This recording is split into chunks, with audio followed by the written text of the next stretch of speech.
My name is Dr. Erica Liggins, licensed clinical psychologist and EPPP coach. I want to thank you so much for tuning into this recording today. As a friend, you are an important part of their overall social network, and your support during this process is extremely valuable. In this session, you're going to be learning more about the EPPP, as well as things that you should avoid doing while trying to provide support. And lastly, you are going to learn some key ways that you can be a helpful part of their journey to successfully pass the EPPP. Stay tuned. The EPPP is a licensing exam that is required for all psychologists in order to be able to practice freely in whatever state or territory they live in. This test consists of 2 parts, and each part has about 200 multiple choice questions. It takes about 8 hours to complete both part 1 and 2 if the test taker does not have time accommodations. If they do have accommodations, they will be given a bit more time to complete the exam. One of the things that makes this test so challenging is that it features a lot of content that they've never seen before, and the questions tend to be written in really strange ways. As a result, most test takers report that they literally feel like they're failing the entire time, or at best, they don't know how they're doing. So I want you to imagine for a moment what that would feel like to be in a testing environment for about 8 hours and to literally feel like you're failing or having no idea how you're doing. It is extremely stressful to take this exam, and the preparation for it is just as overwhelming. The test covers approximately 11 different content areas, so basically it feels like the test taker is taking 11 classes at the same time. And because it's so much information, it takes on average about 3 to 6 months to prepare for it, and they have to study an average of about 15 to 20 hours per week.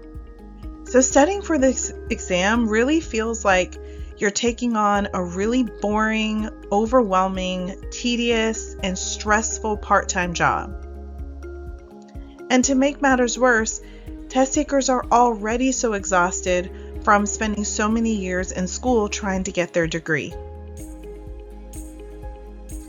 And to just add a little more insult to injury, everything about this exam is extremely expensive. There are a lot of fees that are involved with it, from the actual exam itself, both parts of it, to the testing materials, as well as other fees that they have to pay to the state in order to be able to get their license.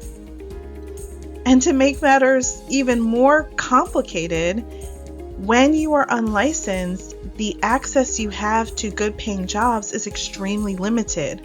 So most test takers are working with limited financial resources while having to balance this expensive test and all of the costs involved with it. So I hope this gives you an idea of what they're up against and how hard this exam really is.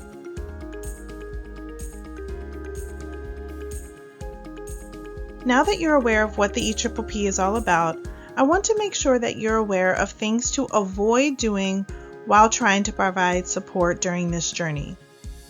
First of all, minimizing how hard the test is by saying things like, "Oh, you're stressing too much. It's just another test," or "You're smart, you'll figure it out," really isn't helpful. Although we mean for it to be helpful, oftentimes test takers are left feeling really invalidated and unsupported. Also, if you say things like, "What's wrong? Why can't you get it together? Why haven't you passed this thing yet?" Although we might be trying to speak from a place of concern, a lot of times things like that comes across as like we're trying to criticize them, which just leaves them feeling even more defeated. Next, if you have a license in this field or another field, sometimes we might try to compare our experiences by sharing, "Oh, it was easy for me to pass, you'll be fine," or "Well, I did it, why can't you?" When we compare our experiences, again, that makes people feel more pressured, and it makes them feel bad if they've had trouble and you haven't. So that's something we definitely want to avoid. Also, asking them for their exact test date or sharing that date with others if they have shared the date with you is another thing that we want to make sure that we don't do. I strongly encourage my coaching clients to tell as few people as possible what the actual test date is, because many people find that receiving a lot of phone calls and messages around their test date, even if they're messages of good luck, still can make them feel really, really, really pressured. And if they unfortunately fail, many people have told me that they felt like really embarrassed or ashamed to have to go back and tell all these people that they have failed their exam. And this is because they really care about what you think of them. And I encourage you not to underestimate how much your opinion of them really matters. I have heard from countless test takers that what hurt them the most about failing wasn't even necessarily that they failed, but for many, feeling that they had let their loved ones down was one of the hardest things. So please don't underestimate how much your opinion matters. And lastly, I want to make sure that you don't assume that you know how to best motivate them. Everyone gets motivated in different ways. For example, you might like a little tough love or someone really staying on top of you and holding you accountable. But your loved one might actually find that to be rather not supportive or make them feel even more pressured or overwhelmed. So now that you have a better understanding of what not to do, I want to share with you how you actually can be most helpful.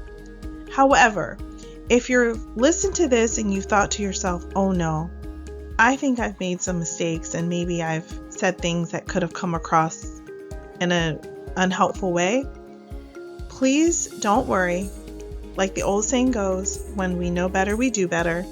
And all you have to do is go to the test taker and let them know, hey, I didn't realize that maybe some of the ways I was trying to be helpful before may not have been helpful, but I have a better understanding now, and I really want to support you in the best ways that I can moving forward.